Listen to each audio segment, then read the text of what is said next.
When I'm not being asked about the life of a chrononaut, I'm being asked about the life of an airman. Even without the eternity clock, the Hysteria is a vessel of incomparable caliber.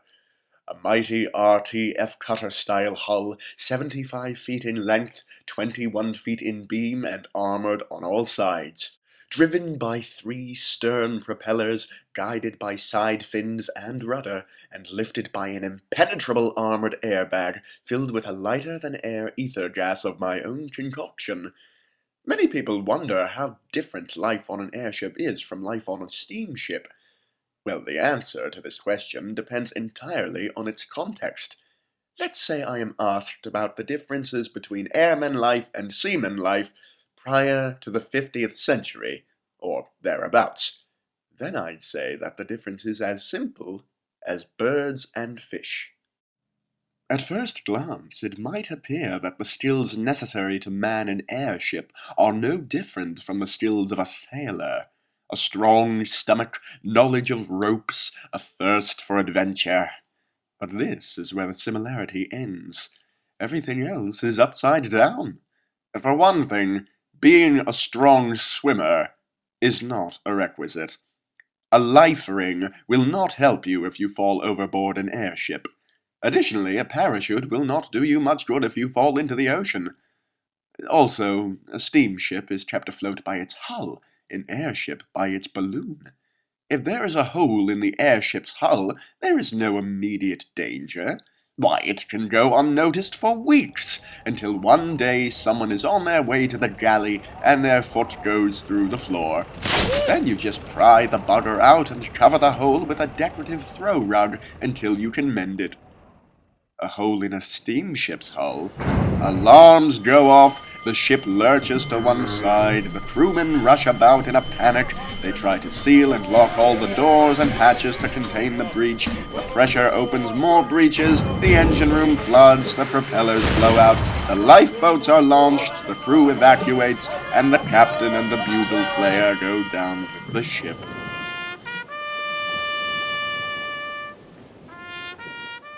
Secondly, and coming back to my original point, birds and fish. From the decks of a steamship, you are only ever feet away from an array of iridescent aquatic life. Lustrous fishes of all different shapes and colors, breathtaking coral reefs, mighty leviathans that define majesty with their size. On an airship, yes, the scenery is breathtaking. The high ether can so often be like some otherworldly fantasia. But there are no colorful fishes or majestic leviathans. Just gulls. Some people call them rats with wings. No, they are wolves with wings. They will come in flocks to peck away at your balloon. They'll perch in the rigging to give the poop deck substance to its name, and they will wait until you are taking your morning stroll on the top deck before swooping in to snatch the biscuit from your hand just before it reaches your mouth. And not just any biscuit, the last biscuit, the last one on the entire ship that you had been saving for a fortnight. Oh, it's all right, you'll think. I'll just have some bread and cheese instead. Wrong! Because while this scoundrel has been snatching your biscuit, his friends have flapped their way into the galley, knocked over every pot and kettle, and left nothing but scraps that you wouldn't feed to a dog with leprosy! Yes, well, that's prior to the 50th century.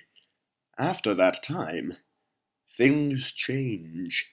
Eventually, mankind's excessive use of ether travel will lead to an extraordinary course of evolution amongst aquatic life. Up until the 50th century, the most widely used etheric lift gas was called zephyrium, useful for lift, but with an undetectable, heavier byproduct that spent 3,000 years seeping into the ocean and mixing with the salt water, and eventually, fish in the sky. Fish, kraken, whales, they all develop ether sacs. miraculous to behold, a school of fish swimming through the clouds. And henceforth the span between sea and sky is shortened. Hang on, Edward, you might say. What about submarines? Well, oddly enough, 'tis there that the similarity is strongest. For come the 50th century, humankind will have developed airtight stratoships that climb to such heights where the air is so thin they might as well be underwater.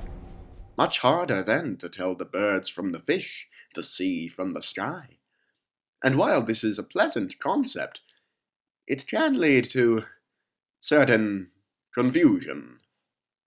I once spent 8 months on a steam packet called the SS Mercury in 2056 while I was hiding from the Candlemen. And after that, I struggled daily upon waking up to discern whether or not I was in the air or on the water. One morning, I woke up after a very heavy rum-sodden night, fancying a dip in the ocean to clear my head.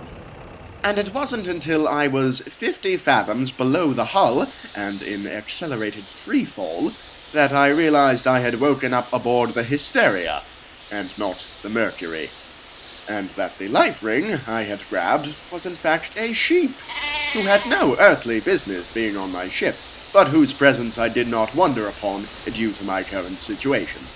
Naturally, I had not thought of donning a parachute before going to bed, but luckily I always carry a needle and thread with me. I managed to remove all of my clothing and stitch it into a makeshift parachute just in time to float safely to the ground. I still don't know what became of that sheep, though.